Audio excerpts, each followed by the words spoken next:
2 months of FIFA 21. I want to show you guys today, is this game worth picking up? A lot of people now in the month of December obviously will be asking for Christmas presents, and a lot of people will be asking for FIFA 21. Lots of you guys in my comments down below have told me throughout the year already I will be getting FIFA 21 by December, and hopefully after Christmas I will get to play the game. So today I thought, for my career mode brothers out there, let me tell you, is this game worth picking up?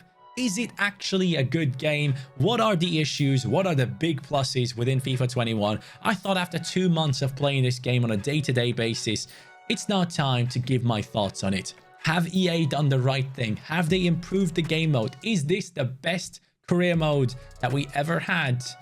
Now, let's get into it. I'm going to start it off, first of all, with a big club. With a big club career mode, I'm going to talk about a few things that I like about the Liverpool career mode and a few things that I didn't like. As always, feel free to share your thoughts in the comments down below to anything that I say. Make sure to like the video and of course subscribe if you are new and you're looking for career mode content. Here it is, the first one that I want to talk about. Trent Alexander-Arnold, the highest rated right back in FIFA 21 from the get-go with an 87 rating, has grown by +5 in one season. As much as I love Trent, as much as I would love for him to be a 99 rated player, it's too fast. It is too fast. It's too easy to grow certain players beyond stats that you would have expected in the first season. The best right back in the world goes 5 ratings up in 1 year. That type of development plan is just against the enjoyment of the game. If you guys think about it as this, if you play Ultimate Team and someone gives you the best players in the game from day one, sure, you'll enjoy it for maybe a month or two, you'll have a good time. But while everyone else has started off with a bad team and then is starting to pick up better players and better players over time, and they're enjoying every single new player that they get into their squad, you're sat there while your enjoyment started off here.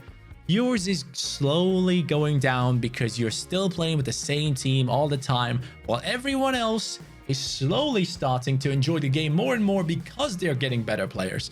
So for me, the development plan has to be nerfed a little bit. It has to be changed ever so slightly so that things like this can't happen. The best right back in the world should not become an insane right back within just one season. That should not be happening. Established players should not be going up this much. In my opinion, for players above the rating of 85, they need to grow slower. They need to implement a detailed system of them not being able to grow as fast as other players. Trent Alexander-Arnold, I love you, bro, but 87 to 92 one season, it's too much. A few years into this career mode, you're going to be 99 rated, and it's just not going to be fun. One big plus though when it comes to career mode is this right here. Naby Keita, 26 years old. Normally people don't like to play younger players. They don't like to bring in older players into their squads. Everyone loves to play talents, players 21 and under.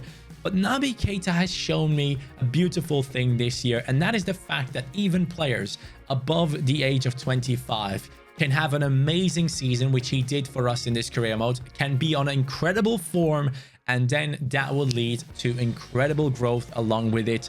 And for a player like Naby Keita, who has the class in him, we have seen it in real life at Leipzig. He has done incredible things in the Bundesliga, but he hasn't been able to transfer that into Liverpool, hence why he starts off at an 81 rating this year. He has done so well for me in his career mode that he has grown massively, and I like that. For a player of his stature, for a player that he's just below that 85 rating, basically when he started off with an 81, I like the fact that he can get to that rating quickly. But then the growth after that, in my opinion, as I mentioned before, should be slowed down. But I like the fact that you can take older players into your squad and just help them to take the next step in their career rather than stagnating all the time. When it comes to youth academy players and young players in general, in this FIFA we have managed to take Curtis Jones in one season from a 64 to a 72 rating. it is a big plus to be able to grow young players like this, because in career mode, the best thing about it is growing your own players into massive talents and making sure that they become world beaters. We have done so with Curtis Jones. Started off at 64, gone up to a 72 rating. I think this is more realistic, because if you look at certain player stats in previous years, let's say, I don't know, like a Kylian Mbappe, if you look at where he started off in FIFA in terms of his ratings and where he is now, you can see this type of progress within one season. We have seen it happen in real life. We've seen it happen in FIFA. And that type of stuff can happen. An outstanding talent can come out of nowhere. He can be considered someone that isn't really that great, but then after a season of great performances and great training sessions and good performances on the pitch, he can become like this. I love the fact that the development plan gives us the ability to take these young players to become such incredible players for us in the future. And at the same time, one of the biggest pluses when it comes to FIFA 21 career mode, you can change their positions. We had Curtis Jones and we changed him to a center attack midfielder because he's not a center mid. He's someone that likes to move forward, score goals, and get the team moving. And you can even change him to any other position. And that is the beauty of career mode once again. I can train any player I want to into any position I want to. When I feel like Curtis Jones should be a right midfielder, I can do that in here. I can change him to a right midfielder and it will take me about 27 weeks, it says. But that is something that I love in career mode. And on top of it, not just position changes, the big change that I love the most when it comes to career mode right now is the fact that I can get players to have 5-star skills, to have 5-star weak foot. But as much as I love it, I don't like the fact that you can grow a 1-star skill move player into a 5-star skill move player within one season. I think the way EA needs to EA needs to change things is they need to go ahead and give us a +1 in skill moves and +1 weak foot in one season as a cap. We shouldn't be able to grow more than +1 on either of those categories, in my opinion, because it does take away a little bit of the realism from the game. Yes, sure, it's fun, but understand this. If you have a full team of 5-star players straight away within the first season, how is that fun? Like, it's just too fast in terms of progress. You're not gonna be enjoying the process of getting there, because putting in the hard work and getting rewarded for it is a very nice feeling. If you get it instantly, it just doesn't feel as rewarding, does it? So for me, in my opinion, to make it a little bit more enjoyable, they need to put a cap on how much you can grow within one season when it comes to the skill moves and the weak foot, and of course overall growth as well with the certain categories. There shouldn't be a growth system that just is plastered onto every player and it's the same no matter your age, no matter your rating. It should be very much detailed. We should have players above the rating of 85 growing a little bit slower, but still growing if they're performing, obviously. But players below the range of 85 to like a 78 rating growing along nicely if they are in their 26s, 27s. Yes, sure, they should be able to get up to that 85 and then grow along slowly to the higher ratings. That type of stuff should be possible. And at the same time, we should be able to take youngsters and make them incredible talents, as you can do with the likes of Curtis Jones. Despite their own potential, you can take them with dynamic potential, take them up to world-class levels. So I really like those things within FIFA, but I think they just need to tone it down in terms of speed in certain areas. When we go over to another career mode of mine, we are jumping into the Aston Villa career mode, the current career mode that we have running on the channel. And you can take a look at one specific player right here, and it comes down to the loan deals. One thing that I absolutely love this year, it is the loan deals for young players, youth academy players. When you loan them out, the experience that they gather can give them +5 up to +10s throughout just one season. I love that. I am so happy that if you loan out a player, they don't only get a +2 or a +3 or a +4 maximum. These players, if they are doing well over there, they will be coming back as a much more finished product. They will come back into your team demanding a spot in your team. And I like that a lot about career mode. In terms of loans and youngsters, They have done a really good job in FIFA 21, and I would highly recommend to people out there, if you are playing career mode and you have a lot of youth academy talents that you can't give time to in your first team, put them out on loan and get the success. You have to put them on loan in the first transfer window and then get them back in the next season. You will be looking at such incredible growth within your youngsters. You can see it here with Bustamante, +5. He's now up to a 66 rating. A thing of beauty in this game. One thing that needs to be mentioned is dynamic potential. Yes, we had Ollie Watkins come into the squad at a 76 rating when we started it off, and his potential is, according to FIFA, at 81. That is his max potential. Look at where he is after one season. He was our top scorer in the Premier League in the last year, and due to that, his potential has been upgraded, and we have already surpassed the potential that was put onto him. And that, my friends, just tells you the amount of progress we have had in career mode in previous years. For years now, I've been asking to be able to make any player that does well in my team a world-class player. If I pick up a player that is 60 rated, but I get him to be the top scorer within the league, and he is the top scorer within the bigger leagues later on as well, he has to grow. He has to grow based on performance. Growth based on performance is the only way career mode should be going. And because of that, a player like Ollie Watkins has now grown to an 82 rating for me, gone up by a +6 throughout 1.5 seasons, potentially 2 seasons now. And I know for a fact, even though he's 26 years old, if I keep on scoring goals with this guy, he will keep on growing and he can even surpass a 90 rating. But why is that? Because I'm putting in the time, I'm putting in the effort to grow a player like him into a much better player. He started off in our club as a 77 finishing striker. He had 77 finishing, now he has 89. Why? Because we have focused on those types of stats throughout the development plans. We have put him onto things like the target man, the poacher, most importantly, to improve the shooting stats. We knew that he came in with 86 sprint speed, 79 acceleration. We upgraded those things as well along the lines, but that was good enough to begin with. So we focused on different things. We focused on his shooting, we focused on his dribbling, and those stats have grown along nicely, and we have turned him into a much more prolific striker, and that has made it so much fun.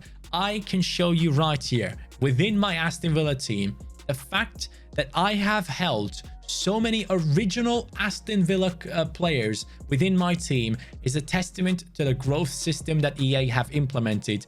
I am saying it is not perfect. Yes, it is not perfect. There's a few things that they need to improve, but it is a step into the right direction. And in my opinion, just that makes FIFA 21 the best career mode we ever had. Because if you go into the stats right here, Grealish up to an 85 rating. He has become our main man in the squad. We have grown him to a 5-star player, obviously. And he is such an important player. Normally, I would never use Grealish. Yes, I would never use a player like Grealish because I would think, you know what? It's not my type of player. He's too slow. He's too this. He's too that. But honestly, throughout this career mode, I've fallen in love with him and Watkins. I've fallen in love with the fact that we have original Aston Villa players in our team, taking this squad to the next level, growing along with the squad to the next level like we have never seen it before in any career modes that we've had in the past. In the past, I would have never taken this Konza. Konza, for example, started off at a rating of 74. His potential is set at an 84 to begin with within the game. I know for a fact that I will grow this guy past the 82 rating. It will only take time. We have grown him by +8 within the first 2 seasons. He is my favorite center back in the game right now, alongside Senesi. And I am able to stick to players a lot more now and keep original players within the squad rather than just bringing in the talents, constantly bringing in young talents in every single position. Yes, sure, you will still do this in certain positions. We'll bring in players like Diaby and Anthony, but at the same time, we will keep the originals within the squad. We can also bring in players that are not that fast. We have brought in Senesi with low pace. He came in at, let me just check this real quick. Senesi came in at a 78 rating into our squad. with 68 acceleration and 61 sprint speed. Now look at him, 75 pace. He has become so much more of a usable player, and that all without really growing in his overall massively. We have kept him at an 81 so far. He will probably grow into an 82 very soon, but he's been here for 2 seasons and he's been improving and improving, and most importantly, he has gotten faster. I love the development plan in so many ways when it comes to career mode, and just that makes it so much more of a better game because it allows us to not go with the typical players. Do you remember the times where everyone had Depay and Tielemans and Yusuf Paulsen and all these players? Like, I don't know, which ones can I talk about here? And even Mbappe at certain points, Vinicius Jr., constantly everyone was using the same players in their career modes. Everyone was just looking at potential. That's the only thing that everyone cared about. In FIFA 21, you can make anyone the world's best, but the road to getting there sometimes has to be slowed down to keep the progress at a level where you can be happy with it and not overwhelmed with it and lose interest too fast. I love the system that they have put into it, and in my opinion, FIFA 21, yes, is the best career mode we have had in a long time, probably ever since FIFA 10, FIFA 11, FIFA 12, where you could upgrade your staff. Those days where you could upgrade your stadium and earn more money through sponsorships and all that good stuff that we had back in the day. Even when you could jump into simulations as well, those days were great. I loved those days in career mode, and then ever since then it has gone downhill. Now we're back on the up, guys. We're back on the up.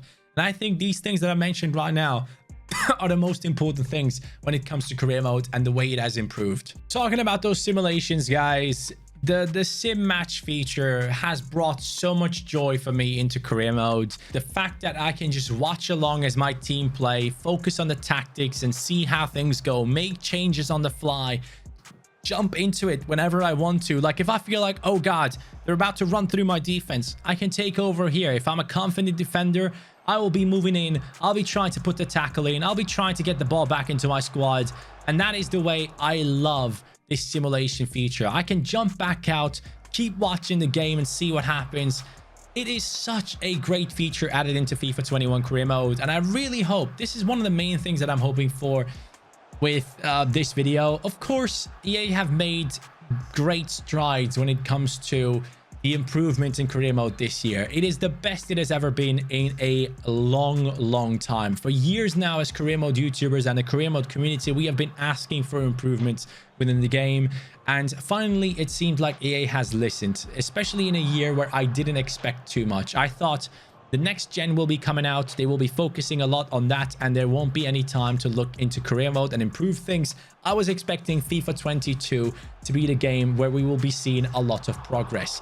But luckily, EA have done the complete opposite. They have stepped up their game. They have changed a lot of things within the game itself. And the career mode team in Bucharest, I think it is, they have done a very good job in terms of upgrading the game itself and making it so much more enjoyable. Sure, as always with career modes, we do get new features into the game, and when we do get them, a lot of times they are broken.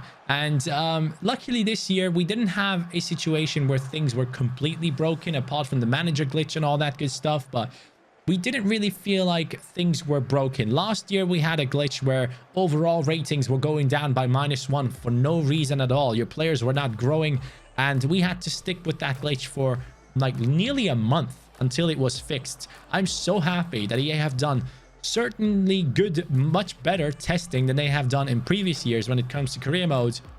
There's still a lot of things that they need to fix in terms of how they bring in the patches, how they test career mode when they do bring out patches, because obviously the manager issue was something that they didn't test. If they are bringing out a patch, they need to test that type of stuff properly, and they haven't done it. So hopefully we won't be seeing those mistakes made in the future.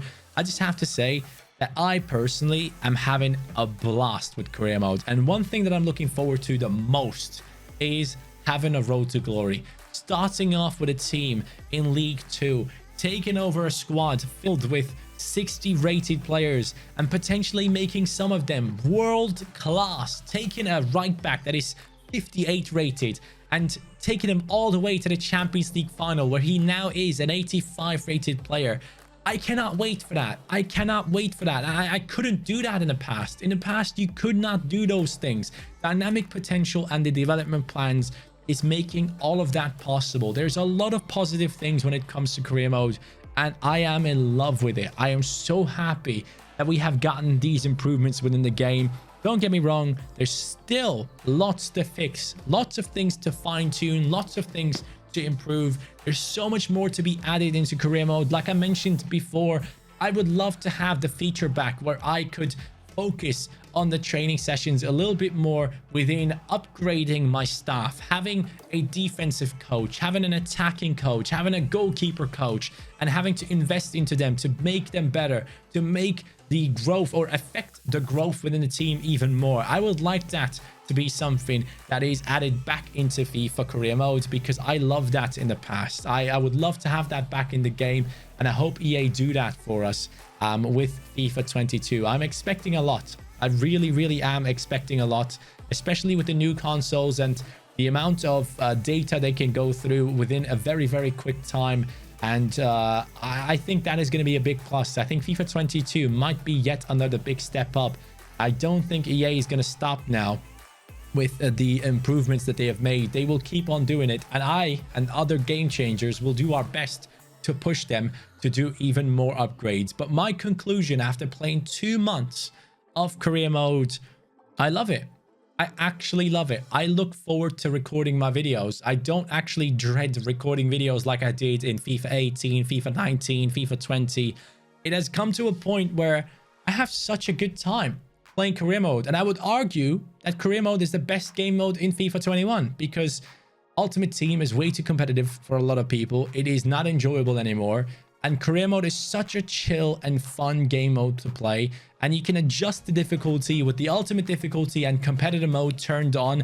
And if you are even too good for that, you can turn on sliders and make it really hard on you. It is such an enjoyable game mode, so challenging, so fun, so great to grow players into massive players and just improving the game overall. I'm in love with a lot of things with career mode, and I am also having issues with a couple of things that I mentioned before that need to be improved, but that's all I'm going to say, man. I think it is a great game. I really do believe FIFA 21 career mode is the best career mode we've had since FIFA 10, 11, 12.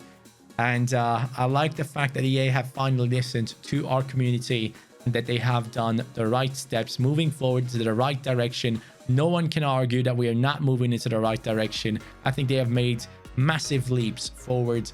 And hopefully next year, this menu, everything will change, because the interface has been the same for a very long time. I'm hoping for a change here as well. We've had a big change in Ultimate Team. Hopefully we'll get something new over here as well with the PlayStation 5s and Xbox, new Xbox's power. Hopefully we'll be at a stage where we can see a lot more animations, more real-time videos rather than pictures on our screens here. I'm looking forward to that. FIFA 22 will hopefully be incredible. FIFA 21, so far my verdict is I would give this game an 8 out of 10 when it comes to career mode. If you consider what I would give previous career modes, 6 out of 10s, 5 out of 10s, 4 out of 10s. This is the best career mode we've had in a long time. I'm so satisfied with it, and I'm in love with it, and I cannot wait to start off my road to glory, man. It's going to be so much fun. I can't wait to get attached to these young players that I have in my squad, that I'm going to be growing into massive players and getting them into the Champions League finals and all that good stuff. It's going to be such a fun journey. Thank you guys so much for watching. A final tip for you guys: don't use big teams. Start off with teams that have a 3.5 star rating max, and you will have a lot of fun on FIFA 21 career mode. Thank you guys so much for watching. Have a great day and keep on improving your teams.